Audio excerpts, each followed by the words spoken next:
Title: The Peculiar Case of the Vanishing Ventriloquist, Part 1. My name is Max Monroe, and I'm a detective with a penchant for finding the bizarre in the mundane. This particular case, the one they later dubbed the peculiar case of the vanishing ventriloquist, was one that I'd remember for its quirkiness. It all started when I received a call on a rainy Tuesday afternoon. The voice on the other end was soft, timid even, as if it were conspiring with the raindrops against some hidden truth. The caller identified herself as Millicent Moreau, an accomplished ventriloquist. She claimed that her prized ventriloquist dummy, Chuckles, had gone missing. She feared foul play, or perhaps just some twisted form of puppet rebellion. With a heavy sigh, I found myself at Ms. Moreau's luxurious estate.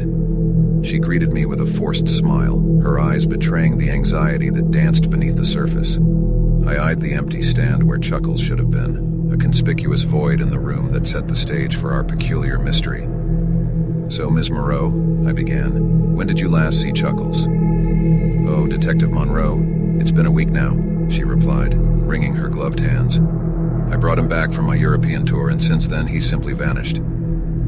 Her distress was palpable, and I wondered if Chuckles might have grown tired of playing second fiddle to her fame. Still, I had a duty to investigate. I examined the room carefully, noting the scattered show posters and the shelf full of dummies, each with its own unique persona. "Have you received any ransom demands?" I inquired. Ms. Moreau blinked, then chuckled nervously. "Ransom demands? For a wooden dummy?" "No, Detective, nothing of the sort." As I dug deeper into her world, I discovered that Ms. Moreau's fellow ventriloquists were an eclectic bunch, each with their own eccentric quirks. There was Walter Whitman, who refused to let his dummy out of his sight and had developed a peculiar habit of talking to himself in public. Then there was Felicity Finch, whose dummy, Sir Reginald, was the suavest, inanimate object I'd ever met. One day, while observing Ms. Moreau's practice session, I noticed something strange. A hidden panel behind the stage with a set of wires leading down into the floor. I pulled on one, and a trapdoor opened it, revealing a tunnel below. Chuckles must have been hiding here. My heart raced as I descended into the underground passageway, flashlight in hand. The tunnel twisted and turned, leading me to a hidden room filled with an astonishing collection of ventriloquist dummies, each meticulously arranged on a shelf. There in the center of the room was Chuckles, looking slightly worse for wear but otherwise unharmed. I heard footsteps behind me, and I turned to find Ms. Moreau standing there, an amused smile on her face. "Impressive, Detective. You've uncovered my secret." I looked around, realizing the truth. "You're not just a ventriloquist, are you? You're a ventriloquist collector." She laughed, a hearty and genuine sound. "Yes, you've got it." I couldn't resist. Collecting these dummies became my secret passion, but I knew my fame would overshadow my hobby, so I devised a plan to keep them safe and hidden.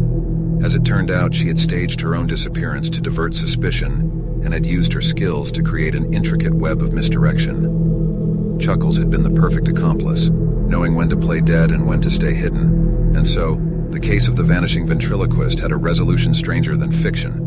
Millicent Moreau wasn't just a performer, she was a puppeteer of the highest order, pulling the strings of her own story. As I left her estate that day, Chuckles winked at me from his stand. I couldn't help but chuckle myself, wondering if there was more to Ms. Moreau's collection than met the eye. After all, in a world filled with ventriloquist dummies, who's to say which ones were truly wooden? But little did I know, this was just the beginning of a tangled web that would lead me down a rabbit hole of secrets, lies, and unexpected alliances. To be continued.